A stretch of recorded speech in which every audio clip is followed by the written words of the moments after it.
Hello friends, 8 మే 2024న గాయత్రి విద్యా పరిషత్ medical కాలేజీలో శరీర అవయవ దానంపై జరిగిన అవగాహన సదస్సు అద్భుతంగా జరిగింది. డాక్టర్ ఏ హిమబిందు గారు, professor and HOD of anatomy, కార్యక్రమాన్ని చక్కగా నిర్వహించారు. ఇందులో డాక్టర్ కేపీ రావు గారు, ట్యూటర్ ఆఫ్ ఎనాటమీ, మరియు డాక్టర్ జిఎం కృష్ణారావు గారు, డైరెక్టర్ ఎకాడమిక్స్, మరియు డాక్టర్ సత్యవరప్రసాద్ గారు పాల్గొన్నారు. చీఫ్ గెస్ట్గా Savitribai Phule educational and charitable trust chairperson మరియు all India body and organ donors association founder Shrimati Guduru Seethamahalakshmi గారు పాల్గొన్నారు. ఆ ట్రస్ట్ తరఫున శ్రీమతి ఎస్ ఇందిరా గారు, శ్రీమతి నర్రా సీతామహాలక్ష్మి గారు, శ్రీమతి అరుణ గారు, శ్రీమతి సురేఖ గారు, శ్రీమతి రామేశ్వరి గారు మరియు వినోద్ బాలు గారు పాల్గొన్నారు.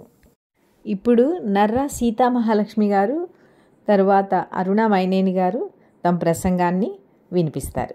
మా సావిత్రిబాయి పూలే వాళ్ళం మేము చేసి చూపించే నిదర్శనంగా నిలిచాం. మా ట్రస్ట్లో ఎక్కువ మంది లేడీ టీచర్స్. మేము ఎంచుకున్న మార్గం విద్యాదానం. చాలామంది అన్నదానం చాలా గొప్పది అంటారు, నిజమే అవ్వచ్చు. కానీ 4 గంటలు 5 గంటలు అవ్వగానే అరిగిపోతుంది, మళ్ళీ ఆకలి వస్తుంది. వస్త్రదానం గొప్పది అంటారు, 6 నెలలకో సంవత్సరానికో మనం ఇచ్చిన వస్త్రం చిరిగిపోతుంది, మళ్ళీ మొదలు. మేము ఎంచుకున్నది విద్యాదానం. ఇది పంచిన కొద్ది పెరుగుతుంది. ఒక వ్యక్తి తన కాళ్ళ మీద తను నిలబడి తను మనుగడ తను సాధించుకుంటూ సంపాదించుకుంటూ పక్క వాళ్ళకి సహాయపడగలడు అనే ఉద్దేశంతో మేము ఇది ఎంచుకున్నాము. మేము ఎంచుకున్నది కూడా అనాథ ఆడపిల్లలు 10th క్లాస్లో 10/10 వచ్చిన వాళ్ళని మెయిన్గా తీసుకుని వాళ్ళు ఏమి చదువుకుంటాను అంటే అంతవరకు చదివించడానికి మేము మా ఆశయంగా పెట్టుకుని ఆ పిల్లల్ని మేము చదివించడం జరుగుతుంది. మా దీంట్లో 2 డాక్టర్స్ కూడా ఉన్నారు. మేము చదివిస్తున్న పిల్లల్లో వాళ్ళని మా పిల్లలుగానే మేము అనుకుంటాము. ఇప్పుడు నేను చెప్పేటప్పుడు కూడా మా పిల్లలే అంటాం. మన కోసం మనమే ఆలోచిస్తే సామాన్యుడు అంటారు, మన తరం వాళ్ళ కోసం ఆలోచిస్తే నాయకుడు అంటారు. తరతరాలకి పనికొచ్చే నాయకులు చేసే వాళ్ళని మహానాయకుడు లేక మహాత్మా అంటారు. అలాంటి గొప్ప విషయాన్ని తన మనసులో ఉంచుకుని సీతామహాలక్ష్మి గారు ఆ ట్రస్ట్లో తర్వాత ఆ భావాలు నచ్చి చేరిన మా అందరికీ కూడా అవి పంచి మేమందరం కూడా అదే బాటలో నడుస్తూ ఈ సావిత్రిబాయి పూలే అన్నదాన్ని మీ అందరి దృష్టికి తేగలిగామంటే ఇది మా అందరి దానికంటే ముందు అడిగేసిన సీతామహాలక్ష్మి గారిని చెప్పడానికి నేను గర్వపడుతున్నాను. మనకి గురజాడ అప్పారావు గారు మీ అందరికీ తెలిసే ఉంటారు. ఆయన మహాకవి, కన్యాశుల్కం అనే నాటకం కూడా రాశారు. అంతటికంటే ముందు ఆయన ఒక గేయం ఉంది.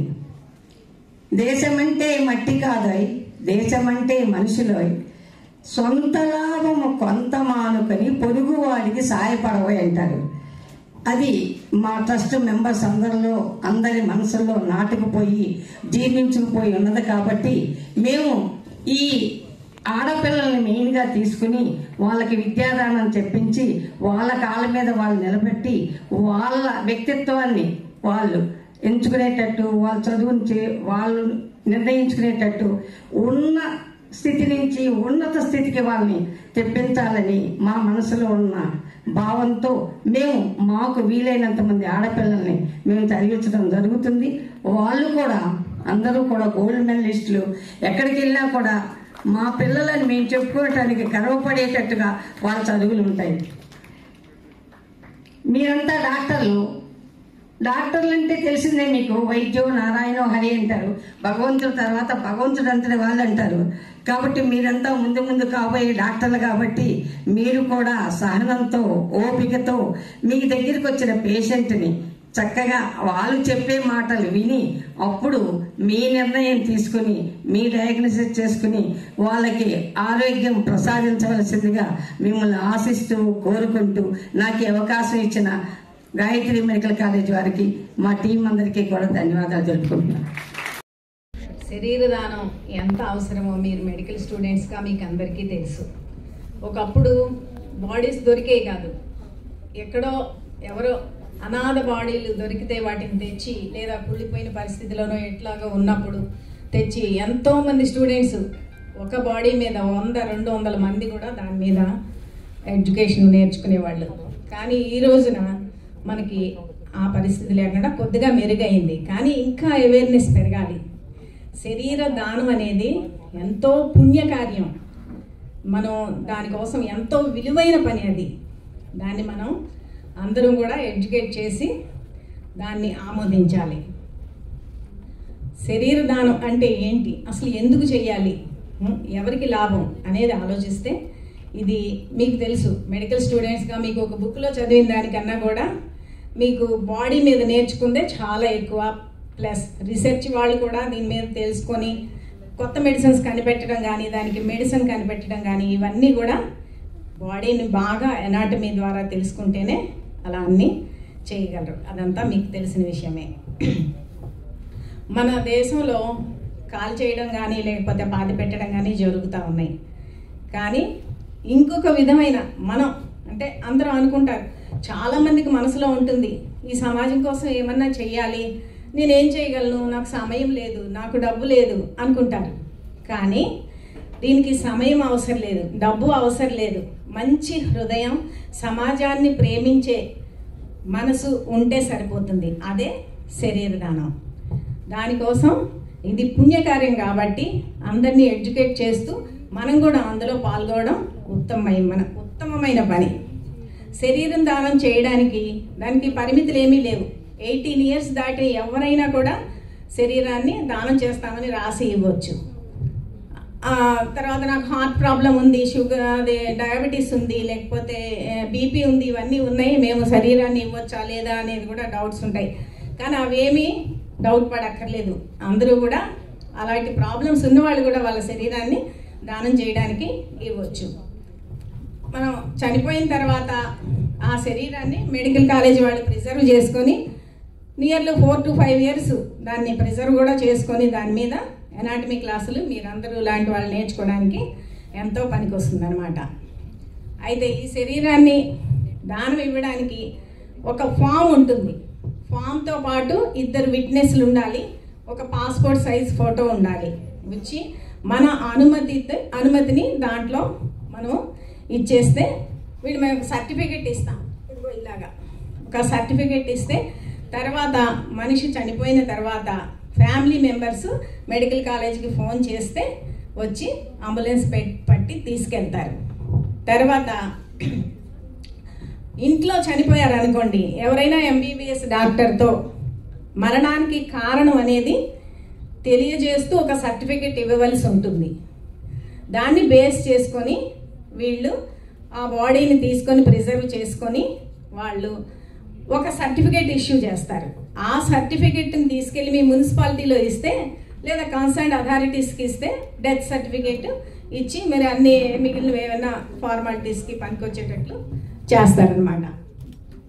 అలాగే చనిపోయిన మనిషి కళ్ళు తెరిచి ఉన్నాయి అనుకోండి, ఆ కళ్ళని మూసి దాని మీద ఒక చల్లని గుడ్డ పెడితే కార్నియా పాడవకుండా మనం రక్షించడానికి, ఇంకొకరికి దానం చేయడానికి వీలుగా ఉంటుంది.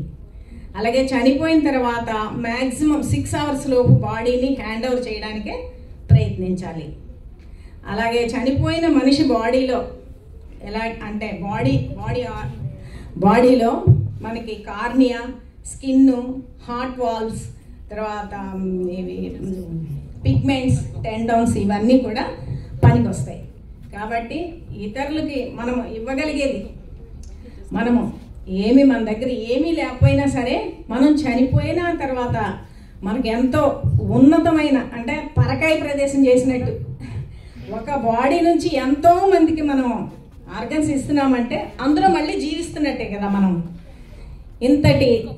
ఇంతటి కార్యాన్ని సాధించడానికి ఇప్పటివరకు మా గూడూరు సీతా మహాలక్ష్మి గారు అందరినీ ఎడ్యుకేట్ చేసి నియర్లీ 55,000 మంది పైగా వాళ్ళ బాడీల్ని దానం చేయడానికి అంగీకార పత్రాలను సమర్పించగలిగారు.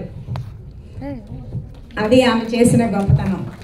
ఆమె ఎంతో కష్టపడి, ఇప్పుడు మనిషి చనిపోతారు, మీ బాడీ ఇవ్వండి అని అడగడానికి వెళ్తే ఏమంటారు? ఏంటి పిచ్చి పిచ్చిగా ఉందా, మేము చచ్చిపోయి మేము ఏడుస్తూ ఉంటే మీరు బాడీ ఇవ్వడం ఏంటి అంటారు. అలాగే యాక్సిడెంట్ అయ్యి ఎవరో చనిపోయారు, బ్రెయిన్ డెడ్ అయ్యింది అనుకోండి, వాళ్ళు అసలే చిన్నపిల్లలు దుఃఖంలో ఉంటారు, చనిపోయిన వాళ్ళు తల్లిదండ్రులు. అయితే మీ బాడీ, మీ బాబు బాడీనో పాప బాడీనో ఇతరులకి ఇంకా 8 మందికి 10 మందికి 18 మందికి పనికి వస్తుంది, మీరు వాళ్ళలో మీ బాబుని చూసుకోవచ్చు అని చెప్పడం ఎంత కష్టమైన పని. ఒక్కొక్కసారి కొట్టవలసిన పరిస్థితి, మీ బాడీతో బిజినెస్ చేస్తున్నారా అని ఎన్నో రకాల ఆటు పోట్లు తిట్లు ఎన్నో ఎదుర్కొని ఆమె ఈ రోజుని జీవన్ దాన్ అనేదా ఒక వెబ్సైట్ని తీసుకురావడానికి కష్టపడిన ఆమె ఫలితం ఆమెకి దక్కుతుందన్నమాట. అది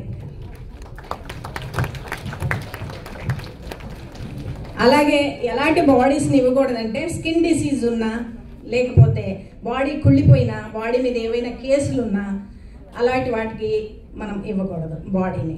ఈ అవకాశాన్ని ఇచ్చిన మీ కాలేజ్ వాళ్ళకి, మా గూడూరు సీతమహాలక్ష్మి గారి Savitribai Phule educational and charitable trust చైర్పర్సన్కి కృతజ్ఞతలు తెలుపుకుంటున్నాను.